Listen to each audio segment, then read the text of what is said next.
안녕하십니까. 염블리의 비밀로또 시간입니다. 이베스트 투자증권 염성환 이사님 함께합니다. 어서 오십시오. 네, 안녕하세요. 날씨가 조금 풀렸죠? 네, 오늘은 좀 약간 평소보다는 좀 따뜻한 것 같습니다. 바람도 안 불고. 예. 네. 계속 좀 따뜻해야 될 텐데. 네, 맞습니다. 유럽은 지금 상당히 괜찮다고 하더라고요, 날씨가. 유럽은 뭐 괜찮은 게 아니라 이게 정상인가 싶어요. 스위스가 20도까지 올라갔다고 하니까 푸틴이 상당히 네. 힘들어졌다. 곤욕을 치르고 있다. 뭐 그런 얘기도 있더라고요. 네. 이제 뭐 한 주일 새해 첫 한 주일 시장을 보냈는데 네. 예감이 어떻습니까? 작년하고 비교해 보면은. 그러니까 첫째 날, 둘째 날은 작년과 분위기가 비슷했던 것 같아요. 근데 이제 주후반 되면서 또 약간씩은 뭔가 기대감도 좀 생기는 것 같아서 아직은 좀 조심스럽지만 작년보다는 조금 그래도 분위기는 좀 나쁘지 않은 상황인 것 같습니다. 작년보다는 나아져야죠. 네, 나아져야죠. 예. 먼저 이번 주 시장을 움직였던 주요 이슈들 한번 점검해 주시죠. 특별히 초반에 뭐 악재가 있었던 건 아닌데 수급이 없거든요. 그냥 네. 매수세가 없는데 연말에 기관들 배당 프로그램 매수 들어왔다가 그 나오더라고요, 확실히. 매물로? 네, 매물로. 근데 그걸 못 받아줘요. 주체들이 없어서. 그래서 주 초반 좀 급락을 했거든요. 2,100 한 80까지 쭉 빠졌다가. 장중에? 그리고 이제 오히려 주 후반부터 이제 갑자기 급반등했는데 그 원인은 뭐냐면은 이제 중국이 이 지표가 좀 약간 터닝 포인트가 됐던 것 같아요. PMI 제조업 지표가 물론 아직 50 이하인데 예상보다 잘 나온 거예요. 그래서 이게 중국 경기 이제 조금씩 괜찮아지려다 보다. 그래서 이제 그거 나오면서 증시가 갑자기 반등하기 시작했고요. 또 그 후에 이제 삼성전자 뭐 그 설비 투자 축소설 이게 또 주가에 영향을 반도체에 줘가지고 증시가 주 중반 이후부터는 좀 분위기가 바뀌었다라고 좀 보시면 좀 좋을 것 같습니다. 그래서 이 두 가지 이슈가 이번 주 증시에는 좀 가장 큰 영향을 좀 줬던 것 같고, 그러다 보니까 이제 주 초반에 외국인도 관망하고 있다가 그런 좀 긍정적인 이제 얘기들이 나오니까 주 중반부터 또 매수로 바꿨어요. 그러니까 시티증권 보고서가 역할을 했죠. 그래서 외국인들은 오히려 좀 매수 들어왔고 또 연기금 투신이 그동안 주식을 잘 안 샀잖아요. 근데 역시 똑같습니다. 외국인과 비슷하게 주 중반 이후로 갑자기 매수 포지션으로 이제 전환을 해가지고 금융 투자의 그 매도를 좀 막아주는 그런 역할을 해서 증시가 어쨌든 주 후반에 좀 이렇게 좀 반등을 하면서 주간 기준으로는 그렇게 나쁘지 않게 끝이 났다고 좀 보시면 좋을 것 같고, 그리고 이렇게 굵직한 뭐 지표들은 없었는데 개별적인 기업들의 좀 이슈는 있었고, 자동차가 뭐 인플레 감축법 보조금 못 받는다 이랬는데 리스차는 뭐 받을 거다. 그러니까 이런 상업용 차량. 그래서 현대차가 이번 주에 좀 나쁘진 않았고, 그 다음에 이제 그 한국전력은 오히려 안 좋았습니다. 전기요금을 올리긴 올렸는데 많이 안 올린다. 원래 20원 예상을 했는데 13.1원만 올린 거예요. 그래서 이제 주가가 오히려 안 좋았고, 그 다음에 정부의 강력한 그 부동산 규제 완화 정책이 또 발표돼서 건설주가 조금 살아나는 그런 움직임이 나왔고, 또 은행주가 하루에 8% 오른 건 거의 본 적이 없는데 이번 주에 신한지주가 하루에 8% 올랐는데 아마 뉴스 보셨겠지만 배당 확대, 뭐 주주 환원 이 얘기가 나와서 물론 되게 좋은 뉴스죠. 그래서 이런 이제 개별적인 이슈들이 좀 이번 주에 굉장히 많이 나와서 이게 종목별로 좀 편차가 굉장히 심했던 한 주였던 것 같습니다. 기관이죠. 그 중에서도 이제 금융투자 매도세가 연초 증시에 좀 부담이 됐는데 말하자면 작년 연말에 이제 배당 받으려고 샀던 물량을 이제 내놓는 거 아닙니까? 네, 맞습니다. 지금 어느 정도 소화가 됐습니까? 연말에 이제 배당 목적으로 들어온 그 프로그램 매수, 금융투자를 좀 봤는데 그게 한 2.7조 원 정도 순매수가 들어왔었어요. 배당락 전까지. 그래서 지금까지 이제 판 거를 봤더니 한 2.4조, 5조 정도 됩니다. 그러면 이제 거의 2, 3천억 정도 남은 거죠. 그래서 이제 그것만 계산을 하면 이제 거의 끝나간다. 이렇게 좀 보시면 좋을 것 같고, 근데 이렇게 금융투자가 사실 주 초반에 던지니까 이걸 아무도 못 받아줬어요. 그래서 증시가 그냥 밑으로 쭉쭉 빠졌는데 다행스럽게 주 중반 이후로 외국인이 받아주고, 아까 잠깐 언급드렸지만 연기금이 3일 동안 좀 900억을 샀거든요. 또 최근에. 그래서 이 부분은 좀 상당히 긍정적이고, 또 투신이 사실 이게 펀드로 자금들이 잘 안 들어오잖아요. 그래서 그동안 매수를 거의 못 했는데 제가 보니까 작년 12월 21일 이후로 현재까지 4천억을 샀어요. 투신이요? 그러니까 투신들이 꾸준히 사더라고요. 그러니까 왜냐하면 이게 왜 긍정적이냐면 투신은 좀 장기 투자 쪽이거든요. 사실 이게 막 단기 트레이딩보다는 펀드를 이제 꾸려 나가기 때문에. 그래서 연기금과 그 이 투신의 이 좀 장기성 매금들이 만약에 들어온 거라면 이게 금투 매물을 좀 잘 받아줄 가능성이 있기 때문에 상당히 이 부분은 좀 긍정적이지 않나. 그래서 금투 매도도 좀 이제는 좀 정점을 지나갔고 이 앞으로 우리가 좀 봐야 될 건 연기금과 투신이 좀 꾸준히 매수할지 요걸 좀 주목을 해봐야 될 것 같습니다. 예. 그런데 연말에 이제 외국인하고 기관이 꽃버스를 많이 담았지 않습니까? 네. 그런 뉴스가 있었는데 뭐 최근에 분위기는 어떻습니까? 꽃버스를 정말 많이 담았습니다. 12월부터 이게 봤는데 12월부터 초부터 많이 샀더라고요. 그래서 네. 1월 3일까지 제가 좀 체크를 해봤는데 5,171억을 총 순매수를 했어요. 꽃버스를 예, 합쳐가지고 예. 했는데 이게 대부분 다 어디서 샀냐면 기관 중에서 그냥 금융투자만 샀어요. 거의. 예. 거기가 이제 단기 아마 트레이딩을 하는 것 같고 근데 요거를 최근 또 이틀간은 좀 팔았습니다. 네. 그래서 900억을 팔았어요. 그러니까 무슨 얘기냐면 수익이 나니까 예. 이제 그냥 정리하는 것 같아요. 그래서 이제 곧버스 매수는 좀 어느 정도 마무리된 것 같다. 이렇게 보시면 되겠고 그리고 여기에 또 외국인도 같이 샀습니다. 예. 3,100억 정도 순매수했는데 똑같아요. 같은 날 또 같이 팔았고 500억 정도. 예. 그러니까 한마디로 외국인하고 금투가 12월 초부터 이제 지수가 그때는 조금 위쪽에 있을 때죠. 예. 그때부터 지수 하락에 베팅을 굉장히 세게 했던 거죠. 네. 거의 한 달 동안. 근데 이제 그거를 이제 조금씩 이제 줄여 나가고 있다. 이렇게 좀 해석을 하시면 좋겠습니다. 네.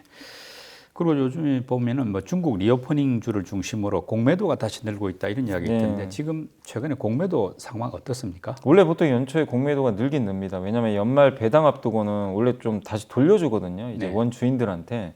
근데 이제 그게 끝나면 또 매도가 나오는데요. 그러니까 매수가? 1월 공매도가 공매도 나오는데 작년에 연평균 그 공매도 거래 금액을 좀 찾아보니까 한 6천억 가까이 돼요. 이 일평균으로 그러니까 작년 전체로 봤을 때 하루에 한 6천억 정도 나왔더라고요. 공매도가. 근데 1월 2일 날 공매도 금액을 봤더니 3,700억, 3일 날이 4,100억이고요. 4일이 4,600억. 예, 그리고 5일이 5,500억 나왔습니다. 그러니까 뭐냐면 점점 늘어나고 있어요. 그러니까 이제 작년 연평균 수치에 거의 맞춰지고 있어요. 그래서 평균 한 6천억이니까 그래서 보통 이제 이 연평균 수치에서 뭐 많을 때는 7, 8천억까지 나오는 경우도 있어요. 그래서 지금은 공매도가 여기서 이제 앞으로 더 늘어난다기보다는 작년과 비슷한 수치로 지금 이제 다시 나오기 시작했다. 그래서 공매도는 그렇게 보시면 되겠고 주로 나오는 기업들이 제가 찾아보니까 제일 많이 나온 게 LG엔솔 여기를 굉장히 많이 좀 판 것 같더라고요. 여기랑 뭐 아모레퍼시픽 또 한국항공우주 롯데케미칼 이런 기업들이 좀 주로 좀 공매도가 많았던 기업입니다. 그 월스트리트저널이 이제 월가 주요 은행들은 뭐 올해 금리 인하가 없다고 하는 파월 의장 말을 안 믿는다. 하반기 금리 인하를 예상하고 있다. 이런 걸 보도해가지고 주목을 받았는데 또 실제로 상황 보면은 뭐 FOMC 의사록 공개된 거 보니까 올해 전혀 없다고 아주 강경 입장이고 또 고용 보고서도 지금 고용 상황이 좋은 걸로 계속 나오니까 금리 인하하기가 사실은 쉽지 않은데 시장의 전반적인 분위기는 지금 어떤 쪽입니까? 금리 인하 올해는 좀 어렵다고 보는 쪽이 이제 대세가 되나요? 그러니까 시장도 좀 약간은 그러니까 원래는 금리 인하 쪽을 좀 기대하는 분위기가 좀 많았어요. 근데 FOMC 의사록을 보고 또 고용 지표들이 좀 나왔잖아요. 이거 보고는 이제 확실히 좀 그게 좀 접어들었어요. 그러니까 아예 좀 기대감이 없어지고 있습니다. 그래서 이번 2월에 갑자기 그 0.5% 금리 인상 확률이 올라가 버렸어요. 순식간에. 원래 그게 거의 없었는데 이번 ADP 민간 고용 지표가 또 굉장히 잘 나왔잖아요. 그래서 그러다 보니까 고용이 꺾여야 이게 금리 인하라거든요, 실제. 근데 이제 꺾이는 게 전혀 보이질 않으니까 오히려 너무 좋게 나오니까 금리 인하 기대감은 좀 사실상 좀 낮아지고는 있다. 근데 원래 이제 그 고용 지표나 FOMC 의사록 전만 해도 그래도 하반기에 한번 하지 않을까. 이 전망들이 되게 우세했었어요. 특히 뭐 크레딧 스위스나 뭐 골드만삭스, JP모건 이런 데서는 이 총 합쳐서 5곳이 그 어쨌든 올해 한 1분기에는 기준금리 올리고 끝나고 3, 4분기 정도에 한 번은 인하할 거다. 이게 대체적인 이제 시장의 예상인데 이 의견들이 이제 조금씩 들어가고 있다. 이렇게 보시면 되겠고 특히 FOMC 의사록에서 이걸 날려버렸죠. 뭐냐면 자꾸 시장의 금리 인하 기대감으로 이렇게 뭐 좀 오르거나 이러면 이게 또 인플레를 자극한다.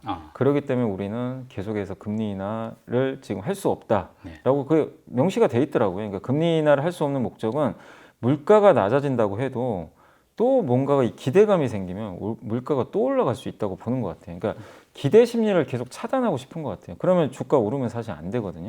그래서 그런 것들이 이제 FOMC 의사록에 담겨 있다 보니까 이게 사람들이 이제 약간 실망을 한 거죠. 아, 이 물가가 꺾여도 금리 인하는 당장은 쉽진 않겠구나. 네. 내년은 돼야 되겠구나. 네. 이렇게 지금 시장이 좀 이제 네. 받아들이는 것 같습니다. 네. 작년 같은 경우는 우리가 이제 원달러 환율이 높아가지고 상당히 힘들었는데 네. 최근에 이제 분위기가 좀 바뀌었지 않습니까? 엔화가 강세로 되면서 뭐 원달러 환율도 한 1,270원 요 정도로 안정이 되어 있던데 올해 환율 전망 어떻습니까? 일단 분명한 건 킹달러는 끝난 것 같고요. 예, 확실히 달러는 피크아웃 치는 건 누구나 다 공감을 하는 거는 같아요. 거기에 의견은 일단 없는 것 같고 그 이유가 뭐냐면 유럽 천연가스 가격 급락해서 요새 유로화가 강세 보이잖아요. 예. 그게 있고 이제 중국은 미국과 반대로 경기가 좋아지잖아요. 위안화 강세 요인. 그럼 당연히 원화에도 긍정적이고 이 부분이 있고 BOJ가 통화 정책 바꿨잖아요. 예. 사실상 어떻게 보면. 그럼 이제 엔화가 옛날처럼 약해지기는 어렵잖아요. 그래서 엔화는 어쨌든 이제 예전보다는 좀 강해질 것 같고 또 유럽도요. 미국보다는 올해 경기 모멘텀이 좀 좋아요. 상대적으로.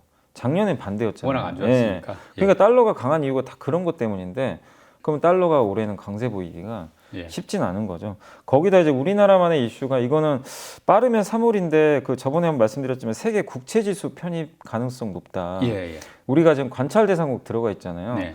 이게 빠르면 3월 편입도 가능하대요. 근데 만약 이게 되면 자금이 최대 90조 원까지 들어올 수도 있다고 하니까 이러면 굉장히 원화가 또 강해질 수 있거든요. 네.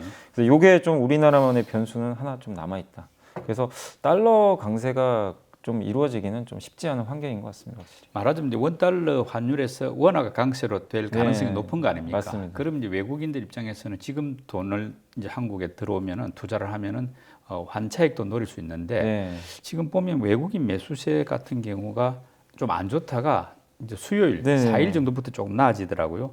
이것도 어떤 환율 변수가 있는지 뭐 또 다른 이유인지. 환율도 물론 있겠지만 근본 원인은 PMI 지수 같아요. 일단 첫 번째가 아까 중국 PMI. 중국 PMI가 예. 중국 경기 살아나면 당연히 이거 우리나라 경기도 같이 가거든요. 예.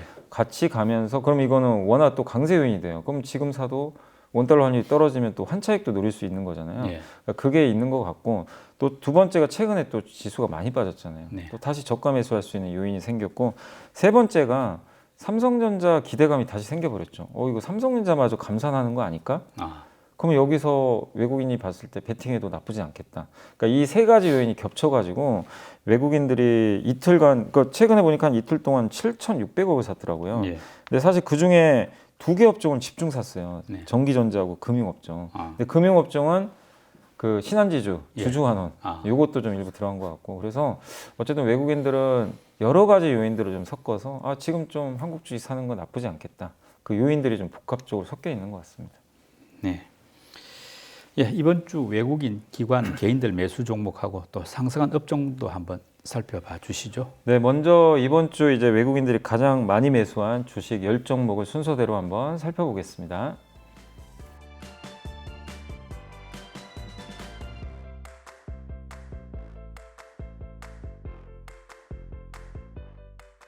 자, 이번에는 기관 투자들이 가장 많이 담은 종목들을 한번 순서대로 살펴보도록 하겠습니다.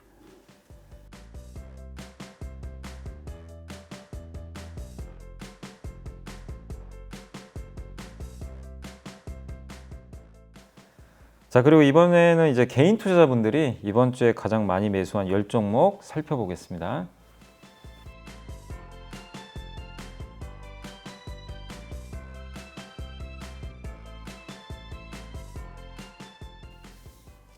자, 그리고 이번에는 이제 가장 많이 상승했던 10개 업종을 이제 상승률 순서대로 한번 살펴보겠습니다.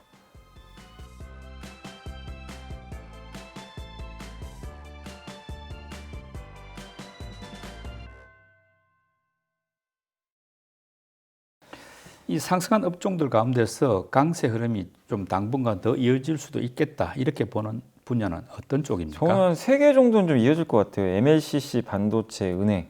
이쪽은 왜냐하면 좀 모멘텀들이 좀 생긴 상황이라 이게 뭐 단발성 모멘텀은 아닌 것 같아서 네. MLCC는 중국의 그 수출 물량이 좀 늘어났다고 하더라고요. 정말 오랜만에. 예. 그래서 중국이 그동안 재고를 좀 많이 줄인 것 같아요. 그래서 재고를 다시 쌓으려는 그런 이제 수요가 좀 있다 보니까 조금씩 나아질 것 같고 그리고 이게 잠깐만 이 MLCC가 중국으로 수출한다고 했는데 네. 어느 쪽입니까? 스마트폰이죠, 거의. 예. 전 세계 MLCC 수출의 절반이 중국으로 가요. 아. 굉장히 많습니다, 비중이. 예. 그래서 중국이 어쨌든 스마트폰이 잘 팔려야 이게 살아났는데 예. 안 팔리니까 계속 안 좋았어요, 그동안. 근데 12월에 이게 수출 물량이 늘어났더라고요. 예. 그래서 이제 요게 그리고 앞으로 또 중국은 이제 경기 부양할 거니까 소비. 그럼 스마트폰 수요는 좀 지금보다 더 늘어나겠죠. 예. 그래서 좀 더 괜찮을 것 같고 반도체는 이제 어차피 1월 말까진 봐야 되는 게 기대감은 살아 있을 거는 같아요. 왜냐하면 1월 말 돼야 삼성이 확정 실적을 발표합니다. 그때 IR을 하거든요. 네. 그래서 이제 질의응답할 때 감산할 거냐 안 할 거냐 아마 이제 답을 해주겠죠. 근데 그 전엔 몰라요. 사실 정확히 알 수는 없는데. 예. 근데 어쨌든 이제 시티증권이 불을 지펴놨으니까 조금 더 흐름이 이어질 것 같고 은행 업종이 정말 오랜만에 좀 강하긴 했는데 이게 주중환원에 또 불을 지펴버렸잖아요. 예. 그래서 뭐 신한지주가 강했지만 다른 이제 은행까지 같이 하고 이게 또 은행에서 끝날 문제는 아니고 금융권 전반으로 또 퍼질 수 있습니다. 보험이라든가 서로 예. 영향을 받겠죠. 예. 그래서 한쪽에 이거는 하면은 굉장히 좋은 뉴스인 것 같아요. 사실은 네. 좀 계속 고배당주들까지도 한번 영향을 주지 않을까 이렇게 예상을 하고 있습니다. 예, 연미사님이 선정한 이번 주에 보고서 듣는 차례인데 오늘 어떤 내용 준비해 오셨습니까? 오늘은 이제 요즘에 좀 제일 안 좋았던 섹터 중에 하나가 건설 섹터잖아요. 정말 많이 빠졌는데 건설 업종에 관련된 보고서고 그 하나증권의 김승준 연구원님이 금리 인하를 기다리며라는 이제 제목의 보고서입니다. 일단 주택하고 해외 쪽으로 나눠서 보시면 되겠고 주택은 여전히 좀 부진합니다. 그래서 올해도 분양이 좀 일부 있겠지만 어쨌든 예전만큼 분양이 좀 크게 늘긴 어렵고 그리고 이게 금리 인하를 좀 해줘야 예. 그 미분양이 줄면서 착공이 늘어난대요. 그래서 건설 쪽에 좀 좋다고 하는데 올해 과연 이제 금리 인하 할지는 모르겠습니다. 하반기 어떻게 될지 모르지만 그래서 과거에도 2009년, 2013년, 16년, 2019년도에 금리 인하를 한 적이 있거든요. 그럴 때 실제로 이게 미분양이 줄면서 착공이 증가했대요. 그래서 건설주들한테도 좋았기 때문에 일단 좀 모멘텀이 되려면 금리 상승이 멈추고 어쨌든 인하가 언제 될지 이걸 좀 잘 바라보셔야 되겠고 그래서 23년은 이제 뭐냐면 좀 국내 대형 건설사들 같은 경우 또 주택 비중이 높은 회사들은 일단 좀 버티기에 해다. 주가가 많이 오른다 이거보다도 네. 좀 버티는 게 더 중요하다. 그리고 많은 분들이 걱정하는 게 PF 리스크 지금 걱정 많이 하잖아요. 예. 이게 혹시 뭐 부도나면 어떡할까. 네. 근데 적어도 대형사들은 좀 유동성이 풍부하니까 버틸 체력은 좀 충분하다. 그래서 23년, 24년 대형 건설사 주택 전망은 이제 실적으로 좀 이렇게 넘어가 보면 현대건설은 매출액은 좀 증가할 것 같고 성장성은 좀 있고요. GS건설은 올해는 매출액 증가하는데 내년엔 감소. 대우건설은 감소, DLNC도 감소. 이런 쪽이니까 좀 참고를 하시면 좋을 것 같고 반면에 이제 해외 쪽은 좀 기대를 해보자. 왜냐하면 뭐 네옴시티도 있겠지만 예. 네옴시티도 너무 큰 기대는 하지 말래요. 근데 왜냐하면 경쟁이 너무 치열하답니다. 예. 우리 한국만 하는 게 아니라 뭐 중국도 뭐 있고 중국도 있고 뭐 유럽도 있고 막 이러니까 여기랑 피 터지게 경쟁해야 되거든요. 그래서 우리 한국 같은 경우는 연간 한 30억 달러니까 우리나라 돈으로 한 4조 정도 예. 되는 것 같아요. 그 정도 아마 수주 따내지 않을까. 이렇게 좀 보시면 되겠고 그래서 네옴보다 더 중요하게 생각하는 게 뭐냐면 이 애널리스트분은 중동에서 오일이나 가스 그 플랜트 만들잖아요. 공장 같은 거. 그게 더 크다. 그게 아마 해외 매출 규모가 커질 것 같은데 왜냐하면 그거 실제로 25년까지 사우디, 아랍에미리트, 쿠웨이트, 카타르가 실제로 투자하거든요. 네. 그래서 25년까지 연간 투자비가 사우디가 5조, 여기 들어가는 돈이 연간입니다. 아랍에미리트 3조, 카타르 3조, 쿠웨이트가 2조씩 있어요. 예. 원래 우리나라가 이쪽에 강하거든요. 그래서 여기서 수주가 나온다면 국내 부족한 부분을 좀 채워낼 수는 있다. 네. 그래서 가장 탑픽은 국내가 없는 그 삼성 엔지니어링 예. 여기가 가장 탑픽이고 그리고 그 현대건설하고 DLNC는 매수 의견이고요. GS건설과 대우는 좀 중립으로 약간 좀 부정적으로 보고 있다. 이렇게 좀 말씀드리고 싶고 한 가지만 더 말씀드리면 이제 둔촌주공 때문에 요즘에 많은 분들이 좀 걱정들 하시잖아요. 예. 그래서 이제 저희 당사의 이베스트에 저희 그 김세련 연구원님이 이제 짤막하게 보고서를 하나 썼는데 일단 그것만 좀 코멘트를 해드리면 어쨌든 1월 19일 날 만기가 옵니다. 네. 오는데 그게 7,231억이니까 적진 않아요. 그러니까 PF 말씀이죠. 네, 그거 갚아야 되잖아요. 예. 근데 보통은 PF는 어떤 구조냐면 이 만기가 오면 갚는다기보다는 이건 차환 발행을 해가지고 네. 또 돌립니다. 연기하겠죠. 예, 연기를 하거나 상환을 하거나 새롭게 발행해서 또 이게 넘기는 거죠. 보통 그게 잘 돼요. 보통은 일반 계약료 50%만 돼도 이게 넘어가는 건 큰 문제 없는데 워낙 지금은 이제 비상 사태다 보니까 네. 걱정들을 좀 많이 하시는 것 같아요. 근데 이번에 만약에 이게 차안이 안 되면 네. 분양계약 일반 분양 받은 돈으로 갚아야 되거든요. 그렇겠네요. 20% 받잖아요, 이번에. 예. 그래서 그게 1월 17일 날 끝나요. 아, 근데 그때 만약에 100% 그러니까 만약에 계약금이 회수가 되면 네. 9,400억이 들어온대요. 아, 그럼 갚을 수는 있어요. 예. 근데 만약에 미분양되면 이게 77%까지는 계약을 해야 된대요. 예. 그러니까 분양받은 사람이 이제 실제로 계약을 해야 된다는 네. 뜻이겠네요. 그 중에 77%가 하면 갚을 수는 있어요. 최악의 경우에. 아, 근데 그 이하로 가면 이제 약간 이제 미스가 나는 거죠. 네. 이건 그냥 극단적인 과정입니다. 차안이 안 됐을 때 예. 그걸 나타내는 건데, 다만 이제 저희 당사에서는 PF 상환이나 차환에 큰 차질이 일어날 가능성은 좀 크진 않고, 그런다고 해도 현대건설이나 여기 참여한 기업들의 유동성이 좀 있기 때문에 뭐 건설사들이 뭐 부도나거나 그런 사태까지는 발생하지 않는다. 근데 걱정되는 건 이제 뭐냐면, 지금 정부가 사실상 둔촌주공 때문에 이번에 부동산 파격적인 규제 완화가 네, 있었죠. 전매 제한도 거의 풀어버렸잖아요. 네. 그렇기 때문에 중도금 대출도 원래 12억 이상 되면 안 되는 걸로 알고 있는데 네. 그것도 풀어졌는데 1월 17일부터 19일까지는 여러분들이 좀 주목을 하셔야 될 것 같아요.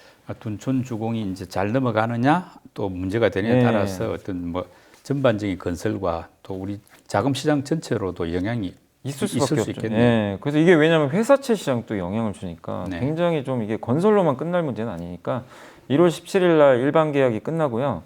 19일 날 이제 갚는 날인데 네. 요게 좀 한 번에 좀 분수령이 좀 될 것 같습니다. 뭐 1월 앞으로 좀 시간이 남아 있으니까 좀 기대해 볼 만한 업종이라든지 주목해 볼 분야가 있다면 어떤 쪽일까요? 보통 이제 연초에 강한 업종이 그 1월 효과를